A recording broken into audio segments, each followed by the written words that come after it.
They're going to add another goalie. They're going to add a defenseman. If they keep Tavares, they can still make the playoffs. Right, but that's part of my point. But they need to get if they do sign Tavares, what's the next step? Well, the next step would be trying to put a team around him that can make the playoffs and win more than one playoff series in 20 years. And fix the goaltending issue. Yep, that's huge. And I don't know who the answer is. The Islanders really, in a long time, have not had a legitimate goaltender. They're all stopgap kind of goaltenders. Mm-hmm. Yeah, exactly. Not since Billy Smith, to be honest with you. You know, even with Nabokov and Chris Osgood, if you want to go a little further back. Yeah, keep going. I mean, DiPietro was supposed to be the guy, but obviously we know how that turned out. Oh, God. Yeah, he got knocked out one punch. Oh, my God. Even I could take a punch. All right, Mark, thanks for the call, buddy. You're welcome. All right. Mark Talkowski, gotta love him. I'm horrible at telling people's voices on the phone. It's very different over the phone. Like, you didn't know who Dom was right away. I know. I was just about to say that. Except, I can tell when I'm on the phone. You don't say. Just because... No. Because I have a pretty high-pitched voice. You recognized me right away when I called in. I did recognize you. Brandon, you recognized right away? Yeah, Brandon I recognized. It's really hit or miss. I can recognize Martin from Merrick, unfortunately. What about the Calder Trophy? Who do you guys think is going to win this? Eleanor, you go first. If you say anyone other than the guy who I picked, I'm going to throw you out of this room. Okay, it's Matt Barzal, obviously. But I do believe if Brock Boeser did not get hurt and he stayed healthy, he would have won. I think it would have been close. But, you know, obviously the thing that put Barzal over the edge is he stayed healthy relatively the whole year. But Boeser did not, and just an incredible season from the Islander rookie. Yes. And you know what? We can thank the Boston Bruins for not taking him. Yeah, right. And he had 85 points, and he had 3 5-point games, which is just incredible. And I just want to say something about the Calder. I love Clayton Keller. I think he's an awesome player, but I do think Charlie McAvoy should have been nominated. I do too. I like him a lot, but he did get hurt a couple of times. He did, but I thought that he had a better season overall. But that's fine. Barzal is going to win. I love Barzal. I really do. I mean, could Boeser have won if he stayed healthy? Yes, but I still think it would have been Barzal. What about the Norris Trophy, guys? Victor Hedman. I think Hedman also. Yeah, I agree. Victor Hedman. He had 17 goals plus 32. He is the Tampa Bay Lightning. He is. Not Stamkos? Well, Steven Stamkos and Nikita Kucherov, they are also. It's like the three of them. Victor Hedman is just so good. I think so highly of Victor Hedman. I think he is the best defenseman currently in the National Hockey League. Who's a close second on this list? Would you say Subban? Yeah, I would definitely put PK Subban over Drew Doughty. I don't know who I would put second. That's kind of tough. I just think Hedman is such a clear-cut winner that it's hard for me to say who's going to be Because you know second. why? Victor, and I'm going to say this about two people. There are two people in the National Hockey League are basically the premier defensemen that you would want on any of your teams. Excuse me. One of them is Erik Karlsson, and the other one is Victor Hedman. And Carlson's infuriating, though. If you want a defensive defenseman, you go Victor Hedman. If you want a defenseman that can produce offensively, you go Erik Karlsson. I'll tell you, I think Hedman's a million times better than Karlsson. I do too, but just those type of guys, those offensive defensemen and the defensive defensemen, those are like, if you put the two together, that's probably one of the best defensemen that I've ever seen in the league. Bobby Orr. I mean, that's the perfect example. No, I understand. Just in our lifetime, I would say that Karlsson and Hedman are probably one of the top two. Oh, of course, no question about that. But Karlsson is infuriating. Guy can't play defense, and it's literally in his job description. What about Jack Adams Award? It's not even a contest. If anything else happens other than Gerard Gallant, I'm going to riot. He's going to win. I don't think there's any way that he's going to lose. The biggest mistake Florida Panthers ever made, and I said it from when it happened. Yep. He's an awesome coach. And GM of the Year, too, is going to go to Vegas. Obviously. I mean, there's no point in even discussing this. Is actually the GM of the Year. All these guys are very worthy, to be honest with you. But George McPhee is going to win. Yeah. I mean, he built that team, obviously, through the expansion draft, and he got players that he obviously saw potential in, and that teams were willing to give up. I said this on Monday. If George McPhee had a time machine and went back to the expansion draft to tell himself something, he would say, do exactly what you're going to do.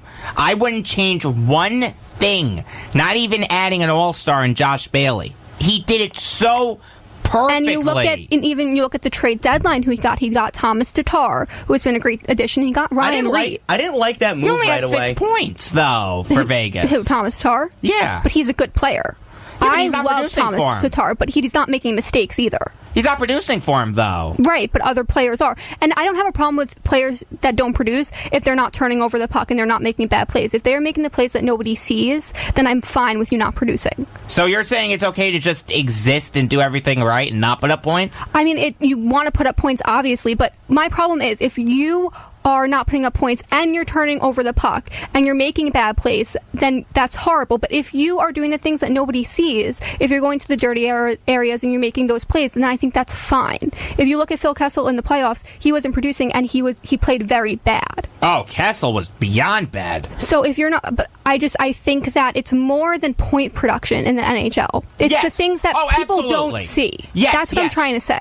Yeah, exactly. You got to muck it up in the corners. You got to be willing to get in front of the net and block the goalie. Yes. And Ryan Reeves, obviously, they got in the trade deadline, and he scored the game-winning goal. Fourth-liner! Right, and he came from the Penguins, which I was so mad about because I love Ryan Reeves. I love Ryan Reeves. So did I. He's awesome. If you had given me 15 guesses on who'd have scored the game-winning goal for Vegas on Sunday, I'd have said Marc-Andre Fleury before I said Ryan But isn't Reeves. that the great thing about Vegas, though? Yes. Anything can happen. They get production from the top down. Yes. And Joe Ritter's doing backflips. Oh, he's a fake Ranger fan now. He said that he would pull for Vegas next year. Watch. So, it's funny you mentioned Tatar. At the time when they traded for him, I hated the move right away because I thought that chemistry was going to be a huge issue because I'm pretty sure that you know better than anyone.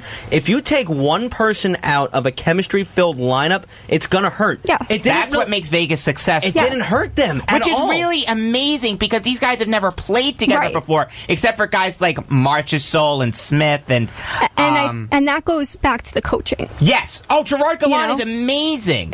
He took obviously his players that have never played with each other and made them the team that they are. Can I go back to Lamoriello for a second while we're on the subject of coaching? Sure. Do you guys think he's going to fire Waite?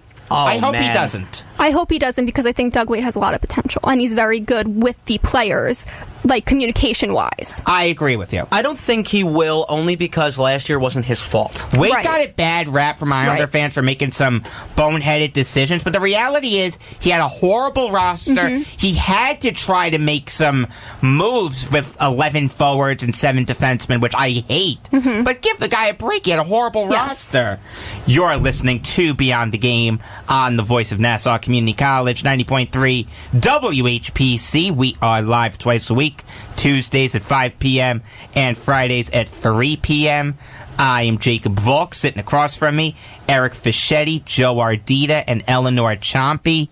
Number to call if you have something on your mind is 516-572-7440. So, Joe, I think it's high time that you get involved. Eleanor, great job as always, my dear. You're the best. I hope you can stay for the bottom of the ninth, can you? Okay, very good. So let's get to basketball. We're in the midst of the conference finals round of the NBA playoffs. With that in mind, I'll go through both series, and we'll give our thoughts on them. Sound good, guys? Yay. And we will start with Celtics-Cavs. A horrible game yesterday. Game was over in the first quarter.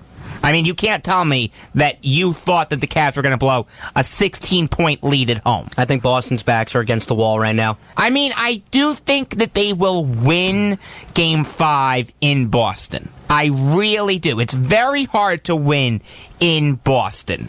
But Boston had such an opportunity to put the Cavs up against the wall, and everyone would have been screaming their heads off, and they couldn't do it.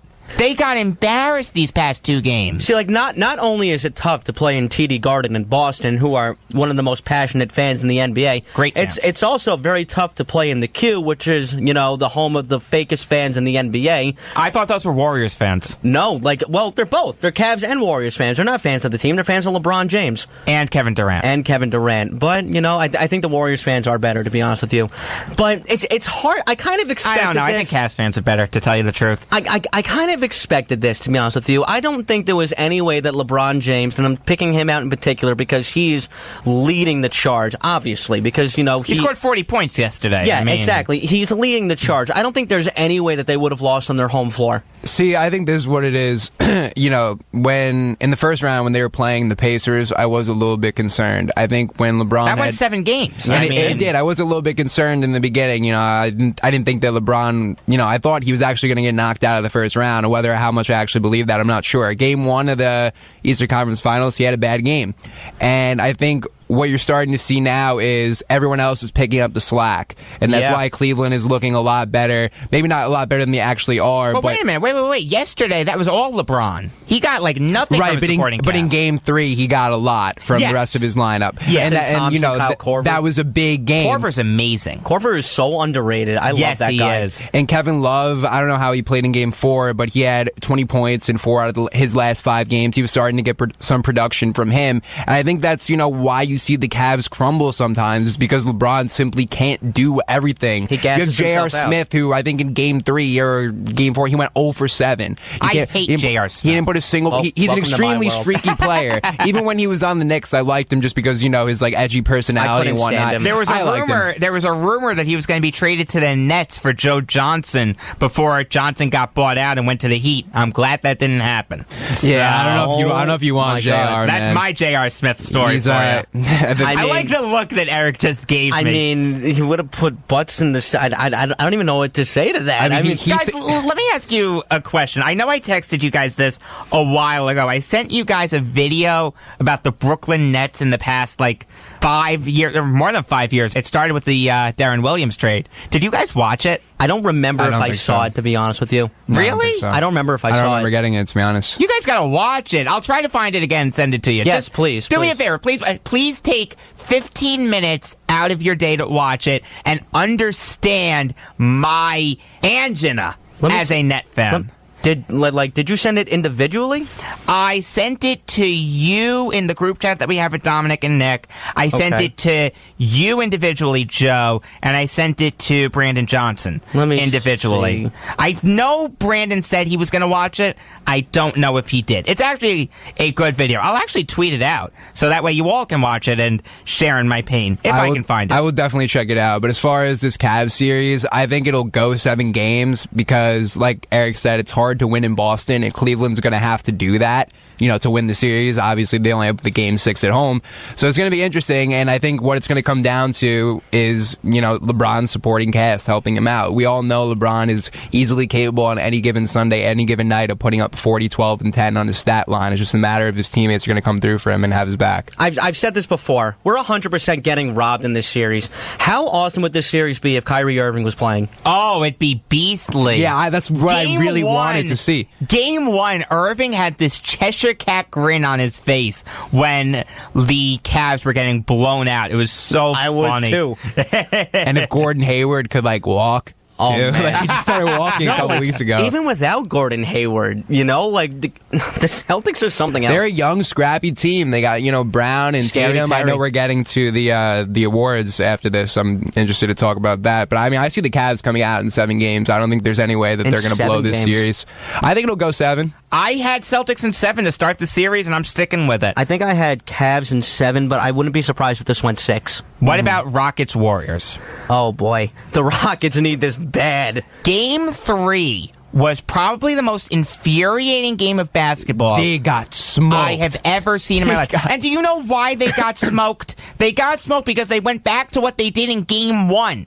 They thought that would work. It was the dumbest thing I've ever seen in my life. It was isolation basketball. Yeah, and Mike D'Antoni. You can't beat the Warriors like that, Mike. Come on. That's another problem with the Rockets. I didn't mean to step on your toes. Okay, go ahead. In Game 2, the Rockets performed really well because guess what? They had 60 points from the rest of their starting lineup with Eric going. Movement, penetration. PJ Tucker and Eric Gordon looked like the second coming of Hakeem Olajuwon and God, who else was on the team? Otis Thorpe. How about that? How did I just pull Otis Thorpe out of have thin air? no idea. And you know, when you see teams that are generally pretty good in the regular season, they get to the playoffs, they get exposed against the really good teams because the stuff that they were pulling in the regular season doesn't work against the elitist teams like the Warriors, or if it worked before, they figure out a way to, defend that and battle against it. And I think the Warriors were very aware that, the Rockets' offensive game plan is really doesn't exist at all. They just have Harden cradle the ball they run up the floor at the top of the court. They also are very slow. In game 1, they had 3 transition points, and the Warriors had 21. So they're playing a completely different brand of basketball than the Warriors They need to spread the ball around. That's the whole thing. It's what they did in game 2. It's why they won. They need to play team basketball. Why did they go back to what they did in game